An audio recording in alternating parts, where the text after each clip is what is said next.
ओम शांति। तो आज हमारे से किसी ने क्वेश्चन पूछा है कि श्री कृष्ण के माता पिता कौन होंगे। तो ये क्वेश्चन बहुत ही गहन है और बाबा ने स्पष्ट शब्दों में कभी मुरलियों में ऐसा बताया नहीं है कि ये नाम होंगे, लेकिन सांकेतिक भाषा या इशारों के अंदर स्पष्ट बता भी दिया है और मुख से बताया भी। दूसरी बात, कोई पूछता है कि भाई श्री कृष्ण मतलब श्री कृष्ण के माता पिता कौन हों, तो एक लाइन में यही जवाब है कि जो कल्प पहले जो माता पिता थे वही फिर होंगे।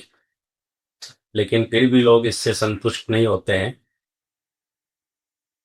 तो उसका क्या जवाब है वो आज हम बाबा की मूल्यों के आधार पे हम स्पष्ट करेंगे कि श्री कृष्ण के माता पिता कौन है। तो श्री कृष्ण का जो जन्म है महाविनाश के बाद ही होने वाला है। जो ये महाविनाश है, इतनी जो जनसंख्या है उसमें से एक चौथाई बचेगी, उसके बाद ही जब शांति हो जाएगी उसके बाद श्री कृष्ण का जन्म होगा। और बाबा ने श्री कृष्ण के जन्म के विषय में भी बता रखा है कि श्री कृष्ण का जो जन्म है उसकी जन्म की विचित्र कहानियां हैं, उसका भी विचित्र राज भी है। तो श्री कृष्ण सतयुग में योग बल से पैदा होने वाली सबसे बड़ी संतान होगी। सबसे पहला जो राजकुमार होगा या देवता होगा वो श्री कृष्ण ही होगा, क्योंकि पहला पहला योग बल के द्वारा श्री कृष्ण का जन्म होता है। और जब गद्दी पे बैठेंगे श्री कृष्ण तो वो उनकी उम्र भी सबसे ज्यादा बड़ी होगी, ये भी स्पष्ट है। तो श्री कृष्ण मतलब संगम युग को हम 5,000 साल का बोलते हैं, इसको पूरे कल्प को हम 5,000 साल का बोलते हैं। तो 5,000 वर्ष का पहला दिन है वो कौन सा होता है और अंतिम दिन कौन सा होता है। तो 5,000 वर्ष का जो पहला दिन है, तो बावन मुरली में बताया था कि जब श्री कृष्ण की आत्मा अपनी माँ के गर्भ में आती है और चुरपुर करती है, वो दिन 5,000 वर्ष का पहला दिन है। और लास्ट दिन कौन सा है, कई कहते हैं कि पहला दिन गद्दी पे बैठेंगे तो वो है, लेकिन वो सतयुग का पहला दिन होगा गद्दी पे बैठने वाला। लेकिन संग पूरे 5,000 वर्ष का जो कल्प है उस कल्प का पहला दिन वो है जब श्री कृष्ण की आत्मा माँ के गर्भ में आती है और चुरपुर करती है। तो पहला दिन वो है। और लास्ट दिन कौन सा है, उसके एक दिन पहले वाला लास्ट दिन हो गया। तो श्री कृष्ण ये जो माता पिता है वो कौन होंगे, तो वैसे तो बाबा ने तो स्पष्ट नहीं कहा है, लेकिन मूल्यों के आधार पे ये सन 1980 18 जनवरी की मुरली में बाबा ने कहा है कि जो जन्म की कहानियां है वो बहुत ही विचित्र है। उसके अंदर श्री कृष्ण बड़ा होगा, राधे छोटी होगी। और दूसरी एक मुरली में बाबा ने कहा है कि जैसे स्थापना के कार्य में मम्मा और भाऊ विश्व किशोर ये दोनों ने मुख्य रोल अदा किए थे स्थापना यज्ञ की स्थापना में, क्योंकि मम्मा मुख्य प्रशासिका थी, भाऊ विश्व किशोर कंट्रोलर थे यज्ञ के। तो मैदान में सेवा के मैदान में सबसे पहले ये सामने थे।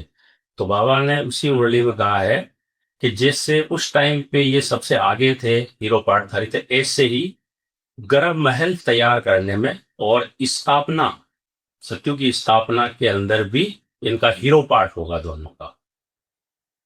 तो उस ज्ञान के आधार पे हम इसको स्पष्ट कर सकते हैं कि जो श्री कृष्ण के पिता होंगे वो भाऊ विश्व किशोर की आत्मा भिन्न नाम रूप में होगी। दूसरा, श्री कृष्ण की जो माँ होगी वो मम्मा जो भिन्न नाम रूप में होगी। तो ये उनके माता पिता होंगे उस मुरली के इशारे के अनुसार। फिर कई कहते हैं कि भाई राधा तो फिर श्री कृष्ण के साथ में आएगी, तो फिर कैसे काम चलेगा, कैसे वो उनको जन्म दे सकती है। तो उसका उत्तर ये है कि राधा जन्म दे के और श्री कृष्ण को 2-3 साल की उम्र में वो शरीर छोड़ देगी। तो फिर किसी ने क्वेश्चन पूछा कि अगर वो शरीर छोड़ देगी तो अकाले मृत्यु हो गई है, मतलब छोटी उम्र में, और श्री कृष्ण तो अनाथ हो जाएगा। तो वास्तव में श्री कृष्ण अनाथ नहीं होंगे, क्योंकि उनके पिता तो होंगे ना, पिता उस टाइम पे महाराजा होंगे। तो माता जो है 2-3 साल बच्चे की पालना करके फिर दासियों को सौंप देगी। और भी बहुत विशेष आत्माएं जिनका प्यार था श्री कृष्ण से, वो उनकी बहुत ही अच्छी तरह से माँ से भी बढ़ के पालना करेगी, जो भक्ति में दिखाते हैं कि जन्म किसी ने दिया और पालना किसी और ने की थी। तो वास्तव में यही होगा, क्योंकि बाबा ने ये भी कहा है कि जो मम्मा छोटी क्यों होगी राधे, उसका राज यही है कि वो जन्म स्थान और अपनी स्थिति का पाठ पूरा करके और फिर वो जन्म लेती है सत्यु के लिए, इसलिए वो छोटी हो जाती है ऊपर के अंदर। तो महाराजा होंगे उसके पिता, श्री कृष्ण के जो पिता होंगे, इसलिए उसको अनाथ नहीं कहेंगे। माँ भले ही 2-3 साल की उम्र में चली जाएगी, लेकिन पिता तो रहेंगे। उसके बाद जो है श्री कृष्ण योग बल के सबसे बड़े बच्चे होंगे, लेकिन उनसे बड़े भी बहुत होंगे। जब वो जन्म लेंगे तो एडवांस पार्टी वाले जो 9 लाख आत्माओं को योग बल से जन्म देने वाले होंगे, वो भी वहां पे होंगे। अब ये जो अभी जो आत्माएं जा रही है, जो हमारी दादियां हैं और भी ब्राह्मण परिवार के बहुत सारे सदस्य यहाँ से जाते जा रहे हैं, तो उनका रोल क्या है? क्योंकि अभी जो जन्म की प्रक्रिया है वो तो भोग बल से है। तो अभी वो जन्म लेते हैं तो उनके गर्भ को पावन बनाने की 3 विधियां बाबा ने किसी मुरली में बताई है, कि उसके आधार पे उनका गर्भ भले ही निमित्त मात्र भोग बल से होता है, ठहरता है, लेकिन उसको 3 प्रकार से उस उनके गर्भ को पावन बनाया जाता है। पहला तो जब कोई आत्मा शरीर छोड़ने लगती है संगम युग में, तो सभी ब्राह्मण उसको योगदान देते हैं। तो योगदान तो उस आत्मा को नहीं चाहिए, लेकिन उसके गर्भ को वो सभी ब्राह्मण आत्माओं का योगदान जाता है। दूसरा, वो आत्मा भी वहां पे जाती है उस गर्भ में, तो उसके भी इतने समय की तपस्या के और श्रेष्ठ संकल्पों के और उसकी जो योग की वाइब्रेशन है, वो भी उस गर्भ को मिलते हैं। और तीसरा, बाबा ने कहा कि रहा सहा अगर वो गर्भ में इम्प्योरिटी है तो बाबा ऊपर से भी सकाश देता है। इस प्रकार से निमित्त मात्र भोगपल से जन्म होते हुए भी वो गर्भ पावन हो जाता है, और वो जो पावन हुई है उसी प्रकार की आत्माएं आपस में मिलके श्री कृष्ण को जन्म देती है। तो बाबा ने कहा है कि ये जो जन्म, जैसे भाव विश्व किशोर और मम्मा, ये मतलब स्थापना के रोल में जो मुख्य पार्ट बजाया है, इसी प्रकार से ये जन्म के रोल में भी, मतलब स्थापना के रोल में भी हीरो पार्ट बजाएंगे। तो उस आधार पे हमने ये चुना के जो श्री कृष्ण के पिता है वो भाव विश्व किशोर होंगे, लेकिन नाम रूप शरीर सब अलग होंगे, केवल वो आत्मा होगी। ऐसे ही मम्मा की आत्मा होगी, लेकिन शरीर नाम रूप सब चेंज हो जाएगा।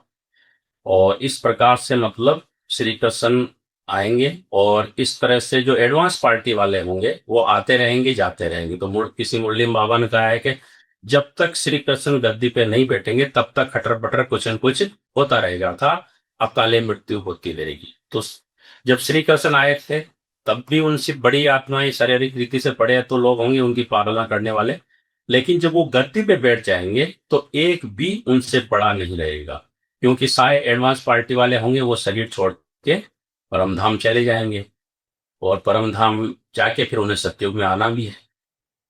तो इस प्रकार से ये मतलब 9 लाख आत्माएं, इस प्रकार से जो प्योरिफिकेशन का एक सिस्टम बनेगा कि 3 प्रकार से गर्भ पावन होगा, और वो आत्माएं जिनका गर्भ पावन हो चुका वो मिलके देवी देवताओं को जन्म देंगे। और फिर जब देवी देवताओं को श्री कृष्ण जब मतलब श्री कृष्ण की जो उम्र हो जाएगी, गद्दी पे बैठने का समय हो जाएगा, तो फिर उनके माता पिता, उनके जो पिता होंगे, माता तो शरीर छोड़ चुकी होगी, लेकिन जो उनके पिता होंगे वो राधे के साथ में उनका स्वयंवर करा देंगे। उस समय के बाद में उनका स्वयंवर हो जाएगा। उसके बाद उनके पिता भी जो है शरीर छोड़ देंगे, और शरीर छोड़ने के बाद जो श्री कृष्ण है स्वयंवर के पास नारायण बन के और राधे से शादी करके लक्ष्मी नारायण के रूप में अपना राजपाट ऑटोमेटिकली संभाल लेंगे। और उनके पिता का इतना नाम नहीं होगा, लेकिन श्री कृष्ण का नाम बहुत वाला है। क्यों? जबकि उनके पिता भी महाराजा थे, लेकिन उनका नाम उतना नहीं, क्योंकि वो उनका जन्म पतित सृष्टि के अंदर पतित सिस्टम से हुआ है। योग बल से जो आत्मा ने जन्म लिया वो सबसे पहला श्री कृष्ण है, इसलिए श्री कृष्ण जी का नाम भी बहुत वाला होगा। तो जब महाविनाश होगा, भारत में गृह युद्ध होगा, तो किसी के भी हाथ से ये सिस्टम चल नहीं पाएगा। तो एक व्यक्ति का नाम बहुत प्रसिद्ध होगा, तो उस व्यक्ति का नाम इतना प्रसिद्ध होगा कि राष्ट्रपति जी को भी टचिंग होगी भगवान की तरफ से कि ये राजपाट हम इस पुराने व्यक्ति को दे दें, तो फिर ये सिस्टम वापिस से शांति हो जाएगी ऊपर। तो फिर परमात्मा की टचिंग से और उस व्यक्ति के प्रभाव से राष्ट्रपति जी उसको दे देते हैं, जो श्री कृष्ण के पिता होते हैं वो महाराजा बन जाते हैं, और जो गणतंत्र से राजतंत्र में सिस्टम चेंज हो जाता है। और उसके बाद में वो जो श्री कृष्ण के पिता होते हैं वो एक महल बनाते हैं, और महल के अंदर श्री कृष्ण का जन्म होता है। और राधे भी दूसरे राज्य की एक राजकुमारी होती है, तो उसका विवाह करा देते हैं, और स्वयंवर के बाद वो लक्ष्मी नारायण के रूप में पाठ हो जाते हैं। तो मुरलियों के आधार पे हम ये कह सकते हैं कि श्री कृष्ण के जो पिता है भाव विश्व किशोर की आत्मा के नाम रूप से, और जो माता है वो मातेश्वरी भिन्न नाम रूप से। और बाबा ने ये भी कहा है कि जो ये पति सृष्टि में पावन सृष्टि को स्थापित करना, गर्म महल तैयार करना, ये साधारण आत्मा ही नहीं कर सकते, इसके लिए बहुत पावरफुल आत्माएं चाहिए। जैसे आदि के अंदर यज्ञ की स्थापना करने के लिए, नए ज्ञान को स्टेबल करने के लिए ये आवश्यक था कि पावरफुल आत्माओं को बाबा ने आगे रखा, मम्मा और भाव विश्व किशोर। तो गर्भ महल की दुनिया को स्थापित करना और नई सृष्टि का सिस्टम चालू करना, ये कोई साधारण कार्य नहीं होता, उसके लिए बहुत महान और पावरफुल आत्माएं चाहिए। तो ये कार्य बाबा ने उन दोनों आत्माओं के द्वारा कराया है, और ये कार्य श्री कृष्ण को जन्म देके उसके बाद माता शरीर छोड़ देती है, वो वतन में चली जाती है, और उसके बाद फिर राधे के रूप में आती है, इसलिए श्री कृष्ण से राधे थोड़ी छोटी होती है।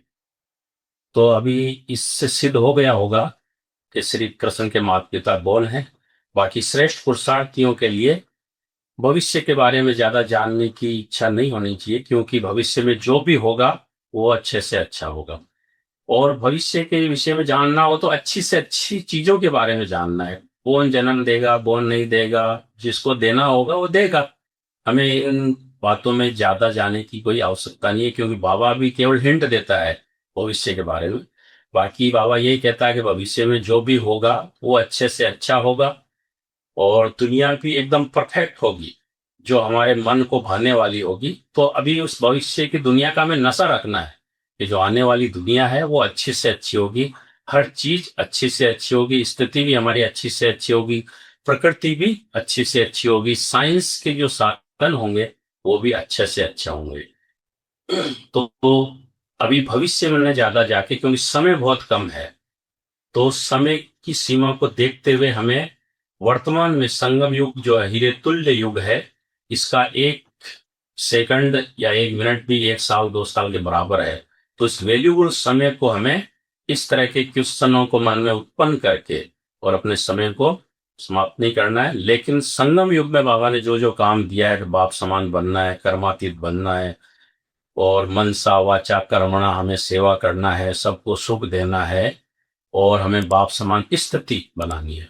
तो अभी हमें बाप समान निराकारी निर्विकारी स्थिति के ऊपर विशेष जोर देना है। बाकी जो क्वेश्चन पूछा है तो हमने आपको ये जवाब दे दिया होगा, और आप सभी संतुष्ट हो गए होंगे। ओम शांति।